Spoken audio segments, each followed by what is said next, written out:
তাদের নারী নিয়ে আমি অবস্থান, যদি আমি এই টুইটের কথা বাদই দিই যে ধরে নিচ্ছে হ্যাক হচ্ছে, তারপর যে তাদের যে নারী নিয়ে যে তাদের অবস্থান, যে কোনো সময় নারীরা তাদের দলের শীর্ষ পদে যেতে পারবেন না, এবং তাদের নারী নেত্রী আজকে প্রেস কনফারেন্স দেখুন তারা মেনেও নিয়েছেন যে হ্যাঁ আমরা শীর্ষ পদে যে আমরা মেনে নিয়ে রাজনীতি করছি সব কিছু। এই বিষয়গুলো নিয়ে নারীরা আপনাদেরকে কোনো প্রশ্ন করে, বা এই বিষয়ে আপনারা প্রশ্নের সম্মুখীন হন কিনা, যেহেতু আপনারা গিয়ে তো মানে দাঁড়িপাল্লাকে পক্ষে ভোট চাইতে হয়? এখন ধরেন এই প্রশ্ন শুধু মিডিয়াই করে, সাধারণ মানুষ করে না। আচ্ছা, কারণ আমরা যখন যাই আমাদের সাথে জামাত ইসলামের যেই বোনেরা বোরকা পরে তারাও যায়, আবার আমাদের ওয়েস্টার্ন পরা বোনরাও যায়। সবাইকে মানুষ আদরে গ্রহণ করছে, মানুষের কথা শুনছে। আমরাও তাদের কাছে জিজ্ঞেস করছি যে আপনারা কি চান।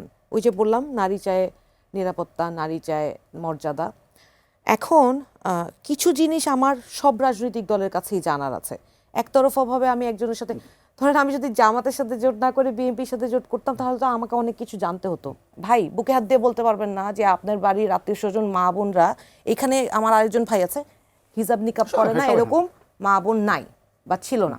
উনি বললেন যে নিকাব করা মহিলারা নাকি, শব্দটা আমি জানি না, আমি কিভাবে বলবো আমি জানি না, হিজাব করা মহিলাদেরকে উনি পতিতাদের সাথে তুলনা করেছে নিকাব করা মহিলাদের সাথে। তারপরেও কিন্তু উনার ব্যাপারে উনার দল কোনো ব্যবস্থা নেয় নাই। এবং মিডিয়াতে যখন এটা নিয়ে আলাপ করি, তখন মিডিয়া থেকে এটা জানতে পারি যে উনার দল থেকেই নাকি ওনাকে বিভিন্ন টক শোতে বা বিভিন্ন জায়গায় রিপ্রেজেন্ট করতে রেকমেন্ড করা হয়। ওয়্যারেজ আমি মনে করি যাদের দলীয় পরিচয় না থাকলেও তারা ওই দলটাকে রিপ্রেজেন্ট করে বা ওই দলটাকে ডিফেন্ড করে, তারা অনেক বেশি ভালো, কারণ তারা পড়ালেখা করে সত্য কথাটা বলতে চায়। কিন্তু যারা মিথ্যা কথা বলে বা এই ধরনের নারীর প্রতি সহিংস আচরণ করে, একটা জায়গায় জামাতের নেতা বলেছে ঢাকা বিশ্ববিদ্যালয়ের ছাত্রীদের, হ্যাঁ ডাকসুর, ওদেরকে খুব এই একই শব্দ উচ্চারণ করে খারাপ কথা বলেছে, এবং আমরা প্রতিবাদ করেছি, এবং জামাত তাকে তার দলীয় অবস্থান থেকে সরিয়ে নিয়েছে। কিন্তু একই সময় দেখলাম বিএনপি আরেকজন নেতা বলছে যে কি ছাত্রী সংস্থা জামাত, এখন সমস্যা কি জানেন, ধরেন আমি যখন তার সাথে দলীয় কাজে যাই, আমি তো পর্দা করি, কিন্তু আমি তো এটা আমার নিজের ধর্মীয় শিক্ষা, আমি তো জামাত করি না। তাহলে আমি যে তার সাথে গেলে আমি হেনস্থা হব না, সে যে বলছে ছায়া খুলে ফেলাবে, আল্লাহ মাফ করুক, এটার কি বিচার করছে?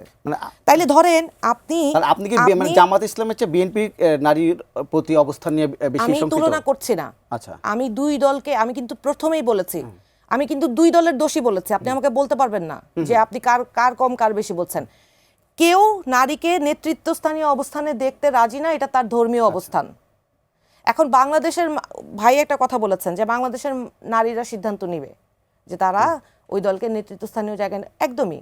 এখন আমার যেটা ভাই একটা কথা বলছেন, আমার কাছে একটু অবাক লাগছে, উনি যে আমাদের ম্যানিফেস্টোর কথা বলছেন ওইটা আমি দেখি নাই। আবার অনেক জরিপের কথা বলছেন, জরিপের কথাটাও আমি ওইটা আসলে ওই টপিকটাই আমার না। বেসিক্যালি আমার কাছে যেটা মনে হয়েছে যে আদতে কোনো দলই নারীদের নিয়ে সেভাবে ভাবে নাই। আপনি একটা জিনিস খেয়াল করে দেখেন, একটা লাইন বললে বিরতি দেন।